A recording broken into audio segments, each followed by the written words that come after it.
de esa organización para que cumpla con esa labor en nuestro país de observar el proceso de desarrollo de nuestras elecciones generales. Sergio Abreu es un destacado político uruguayo, ha sido canciller de su país, ministro de Industria y senador, y posee una experiencia en el ámbito internacional y además nos conoce porque con anterioridad se ha desempeñado también como jefe de la misión de observación electoral de las elecciones regionales en el país. Hemos tenido un diálogo amplio, franco, directo, y le hemos manifestado que el gobierno del presidente Humala brindará las mayores facilidades del caso para que la misión de observación electoral de la OEA pueda cumplir con éxito el trabajo encomendado por el secretario general Almagro.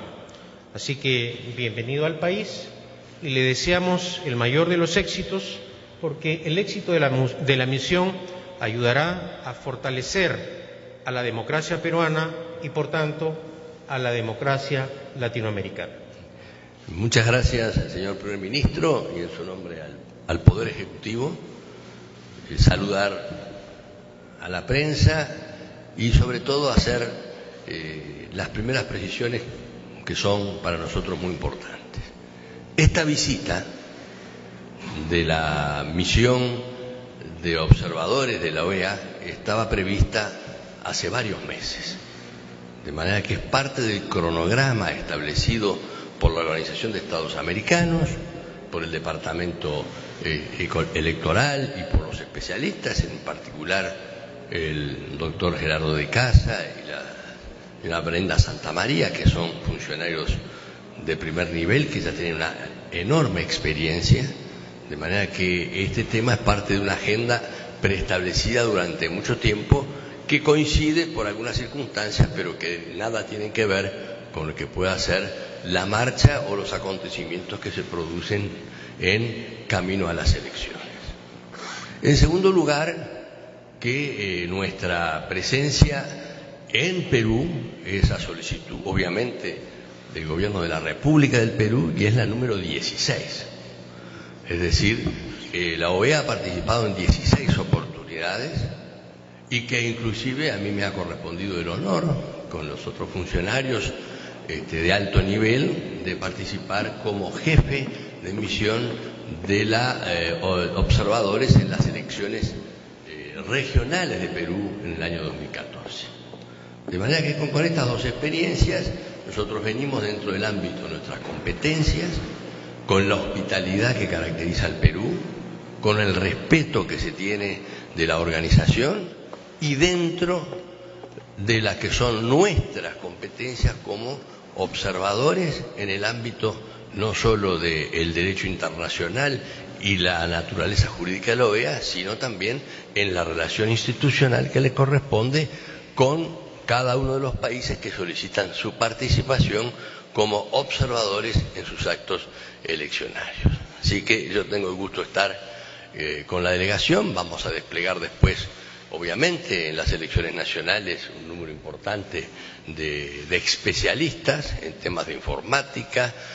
No solo son voluntarios en el sentido estricto, sino especialistas de informática electoral, todo aquello que pueda ayudar a que el acto eleccionario y la expresión de la soberanía popular tenga la mayor seguridad y la mayor transparencia dentro de las competencias que le corresponde a la Organización de los Estados Americanos.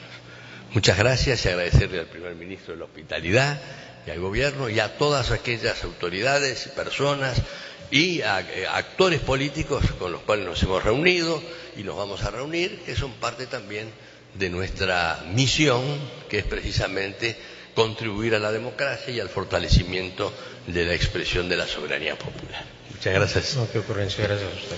Acto seguido damos pase a la rueda de preguntas de los medios. Alex Viu. Buenos días.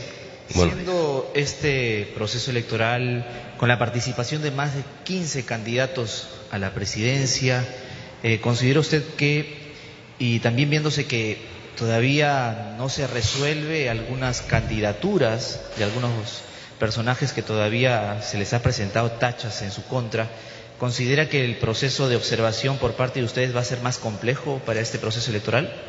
No es la complejidad, sino simplemente observar cómo funciona el sistema, al que desde el punto de vista formal, en la última misión le hicimos algunas observaciones o recomendaciones sobre todo. Una de ellas referida al sistema de tachas, es decir, que las tachas no deberían funcionar con tanta cercanía a las elecciones en función de que pueden transmitir inseguridad o incerteza respecto de cuáles son aquellos que se presentan o incluso de los que tienen el derecho a elegir. Y por otro lado, las observaciones que están vinculadas también en su momento al financiamiento de las campañas políticas y el fortalecimiento del principio de la transparencia. Todo eso son observaciones y recomendaciones que la OEA hace, que ha hecho en su oportunidad, pero que el número de candidatos no afecta, porque en la democracia y el pluralismo es quizás uno de los elementos donde más alienta la presentación de candidatos y la expresión y la capacidad de optar de los ciudadanos. Los otros temas internos que hacen a la Constitución, la ley, incluso la función jurisdiccional, bueno, son un tema obviamente dentro de la legislación interna de cada Estado. Mari Calisto, Latina. Muy buenos días. Buenos días. Una consulta. ¿Usted considera que todo esto que ha pasado, el tema de las tachas, las inhabilitaciones, genera de alguna forma incertidumbre en el electorado? ¿Perdón, genera? Si es que genera incertidumbre en el electorado. Nosotros ya hicimos esa observación en las elecciones regionales, que las tachas tendrían que tener cierta distancia y no tanta cercanía, y que son precisamente algunos de los elementos que podrían afectar esa certidumbre, esa certeza, ya no desde el punto de vista jurídico, porque la tacha es un procedimiento, sino desde el punto de vista político.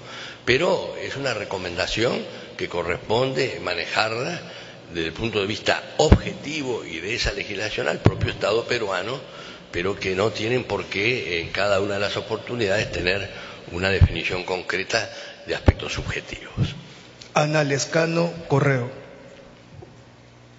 Buenos días. Quisiera saber si está dentro de sus competencias recomendar una postergación de las elecciones, y de ser el caso, ¿qué tendría que ocurrir para que las elecciones se posterguen?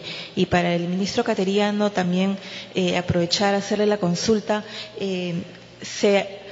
Quisiera saber si usted advierte alguna intención política del Jurado Nacional de Elecciones, o si coincide con aquellos que han manifestado que no se ha investigado al partido fujimorista de igual forma como se ha hecho con otros partidos ante las irregularidades que podrían haber cometido por donación de regalos en campaña.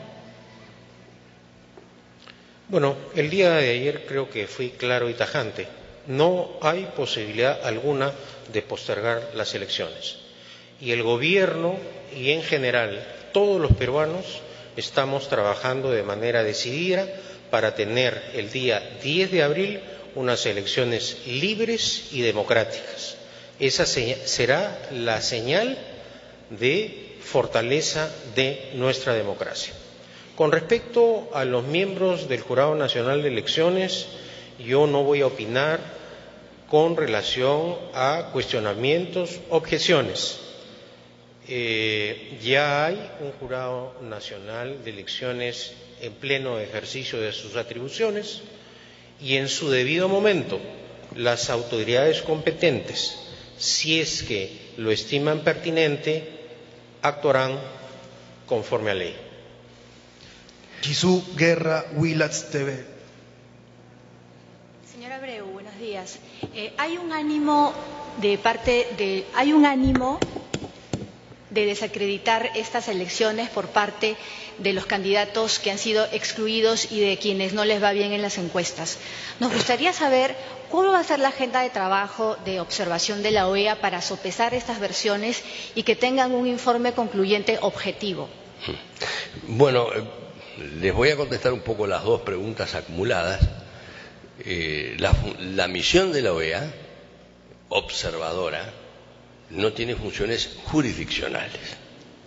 Es decir, no puede impugnar un fallo por razones simplemente de opinión jurídica, porque es ingresar en la autonomía y en la separación de poderes en el que la Corte Electoral o el Jurado Nacional tiene evidentemente funciones jurisdiccionales claras. En eso el derecho comparado, yo recomiendo leerlos, todo lo que son los antecedentes de las Cortes Electorales, que muchos lo definen como el cuarto poder, más allá del avance que tenga la prensa desde el punto de vista de como cuarto poder, pero por otras condiciones. Así que la respuesta es, nosotros no podemos aconsejar nada que no esté dentro de nuestras competencias, y todos los derechos que se quieran ejercer por parte de candidatos o que se sienta perjudicado, se ejerce siendo titular de ese derecho en el ámbito jurídico que corresponda y ejercitándolo en su nombre, y simplemente